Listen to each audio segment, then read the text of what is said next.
Prenez dans l'Apocalypse, le chapitre 11, et on va voir ce que Dieu a dit de ceux qui détruisent la terre. Le chapitre 11, et prenons le verset 18, je crois que c'est ça, 11, 18. Voilà. Les nations se sont irritées, et ta colère est venue. Maintenant, regardez la colère de Dieu. Et le temps est venu de juger les morts, de récompenser tes serviteurs, les prophètes, les saints et ceux qui craignent ton nom, les petits comme les grands, et de détruire ceux qui détruisent la terre.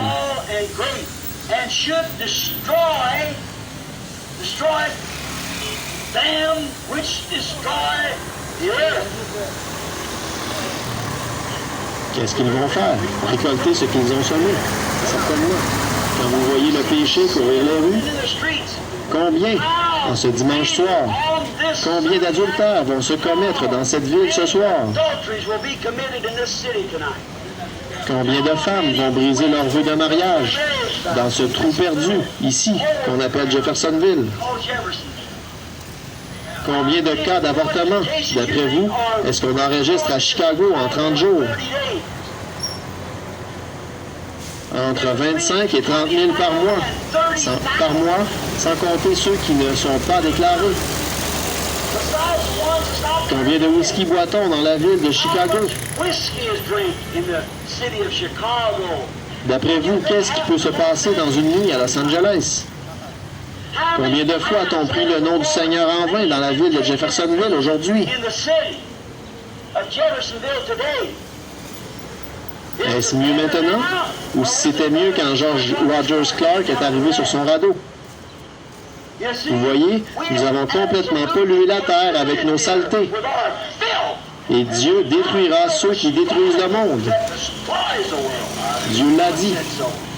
J'ai toujours cru qu'il y avait quelque chose au fond de moi qui me faisait aimer aller dans les montagnes et regarder les choses telles que Dieu les a faites. Je déteste la Floride où ils ont ces palmiers artificiels. Et oh là là, j'aime mieux voir les crocodiles en train de donner des coups de queue dans la nature sauvage que de voir toute cette comédie et tout ce qui se fait à Hollywood. Et tout ce clinquant, là, et cette bande d'ivrognes. Et oh là là, je me dis, un jour, oui. Mais rappelez-vous, la Bible nous a déclaré dans Matthieu, chapitre 5, que ceux qui sont doux hériteront la terre. C'est vrai. Ceux qui sont doux et humbles hériteront la terre. Jésus a dit heureux ceux qui sont doux, ceux qui sont simples, qui ne cherchent pas à être quelqu'un d'important. Ils hériteront la terre. Jésus l'a dit. Oui. Donc, ils l'ont pollué et Dieu va les détruire. Mais ceux qui sont doux hériteront la terre après qu'elle aura été purifiée. Maintenant, oh là là! Maintenant, le titre de propriété confisqué est maintenant entre les mains du propriétaire originel, le Dieu Tout-Puissant. Le titre de propriété qui donne droit à la terre et à la vie éternelle, quand Adam l'a perdu, les mains sales de Satan ne pouvaient pas le prendre. Alors il est retourné à son propriétaire originel, Dieu lui-même. Nous allons le voir dans une minute, il est là, assis sur le trône, et il l'a dans sa main, le titre de propriété. Oh, je me sens religieux là. Le titre de propriété qui donne droit à la vie éternelle. Le titre de propriété incontestable qui donne droit à la vie éternelle. Quand Adam l'a perdu, en choisissant la sagesse au lieu de la foi, il est retourné dans les mains du propriétaire, le Dieu Tout-Puissant. Comme c'est glorieux. Bien. En attendant, qu'est-ce qu'il fait? Il est dans les mains de Dieu, en attendant que les droits à la rédemption se fassent valoir. Il a pourvu d'un moyen de rédemption. Il a pourvu d'un chemin de retour. Aussi, un jour, le Rédempteur doit le reprendre. Vous voyez où nous en arrivons maintenant? Nous allons observer ce personnage qui est assis sur le trône. Bien. En attendant que les droits à la rédemption se fassent valoir, sa rédemption. Qu'est-ce que ce livre de la rédemption, ce titre de propriété? Ce titre de propriété incontestable. Vous dites incontestable? Incontestable, ça veut dire quoi? Ça veut dire qu'une recherche approfondie a été faite, qu'on est remonté jusqu'à son origine, comme cette petite goutte d'encre de ce matin. Quand elle est tombée dans le décolorant, elle est retournée jusqu'à son origine. Et quand le péché a été confessé et qu'il est tombé dans le sang de Jésus-Christ, oh là là!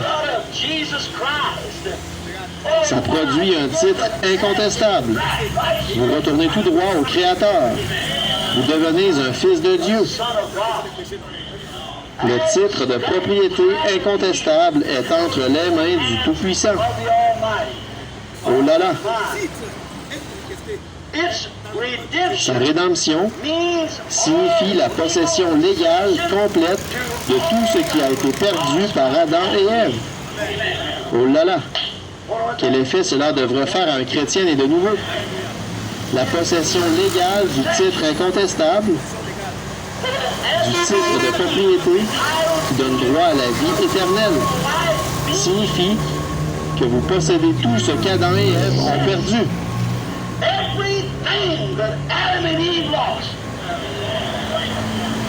Phew! Qu'est-ce que vous dites de ça, frère? La possession de cet acte.